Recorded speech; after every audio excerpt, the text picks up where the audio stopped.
Hello दोस्तों।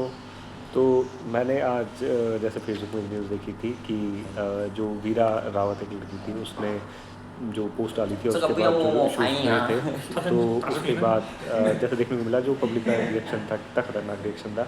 अभी हम यहाँ पे बैठे थे, मैं चाइना में हूँ एक्चुअली, और जैसा मैं देख पा रहा हूँ और अभी हम बात कर रहे थे तो जो देखने को मिला था उससे मैं सिर्फ आपको एक चीज़ बताना चाहता हूँ। देखिए जैसे कि से हाय, जस्ट से हाय, ओके। तो ये एक लड़की है जो कि काम कर रही है, ओके।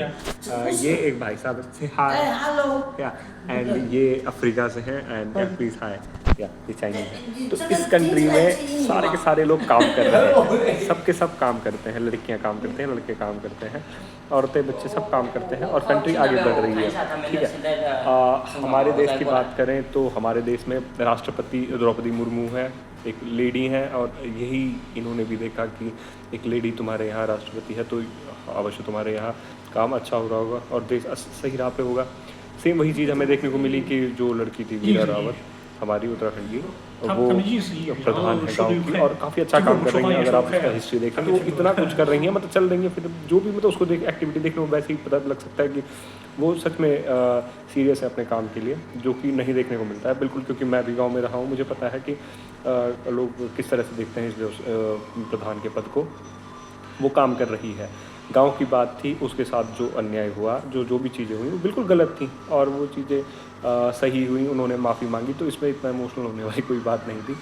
और गाँव की बात थी, उस लड़की ने बहुत ईजीली उन्हें माफ़ भी कर दिया, कोई बड़ी बात नहीं थी। नहीं होता तो जो रूल्स चाइना में है या किसी अदर कंट्री में आप देख लेना, ऐसा करने की हिम्मत नहीं होती है। उन्होंने बोला, उसने माफ़ कर दिया और इसे अप्रिशिएट किया जाना चाहिए था। जबकि इतना नेगेटिव है हमारी कंट्री में कि उसे बहुत ही बुरा फील करवाया जा रहा है। तो उस लड़की की आत्मा के लिए सोचिए कि वो क्या फील कर रही होगी, क्या वो आगे बढ़ सकती है, क्या मतलब कुछ विज़न बनता है इसका कि उसने जो सोचा होगा कि मैं प्रधान बनूंगी, मैं इतना स्ट्रगल करूंगी, मैं ये सब कुछ कर रही हूँ, क्यों कर रही हूँ, और उसके बाद उसे जो सपोर्ट मिल रहा है वो बिल्कुल गलत है। हमारा देश आगे नहीं बढ़ सकता है, कभी नहीं बढ़ पाएगा, क्योंकि हम उनको प्रोत्साहित नहीं कर रहे हैं।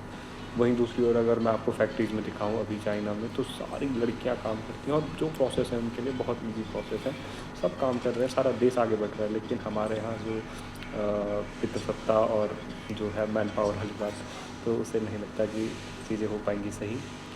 प्लीज़ समझिए कि ऐसा नहीं है, उसने जो वो बिल्कुल गलत नहीं है और इतना इमोशनल होने वाली कोई बात नहीं है। बिल्कुल बात बहुत लॉजिकल है कि जिसने गलत किया है उसने उसके खिलाफ आवाज़ उठाई और उसने बहुत तमीज़ से आवाज़ उठाई है, बहुत ही तमीज़ से। वो लड़की बहुत संस्कारी है, उसने बहुत तमीज़ से आवाज़ उठाई है और उन्होंने माफ़ी मांगी ऑब्वियसली, और उसने बहुत अच्छे से माफ़ भी कर दिया। तो उसकी कोई गलती नहीं है और उसको बहुत ज़्यादा प्रोत्साहित किया जाना चाहिए कि वो बहुत अच्छे से तमीज़ से काम करे और बेहतर ढंग से काम करे, और वो बिल्कुल भी ख़राब फील ना करे कि वो मतलब वो हार जाए, वो हार मान ले और फिर आगे ऐसी कोई लड़की हुई ना।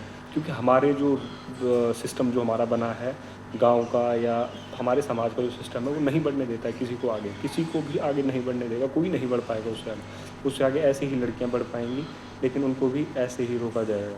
तो प्लीज़ आप समझिए, अगर आप समझ पाएँ तो लॉजिकली समझिए, कोशिश करिए, क्योंकि मैं जानता हूँ कि हम बहुत पीछे हैं, बहुत ज़्यादा पीछे हैं। हम इतना पीछे हैं कि हम इतना सोच भी नहीं सकते, हमारी सोच भी बहुत कमज़ोर है।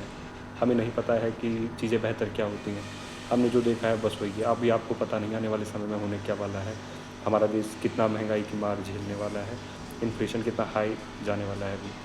तो समझिए, कुछ करिए, साथ दीजिए और प्रेरणा लीजिए और कुछ ना कुछ बेहतर करते रहिए इनकी तरह।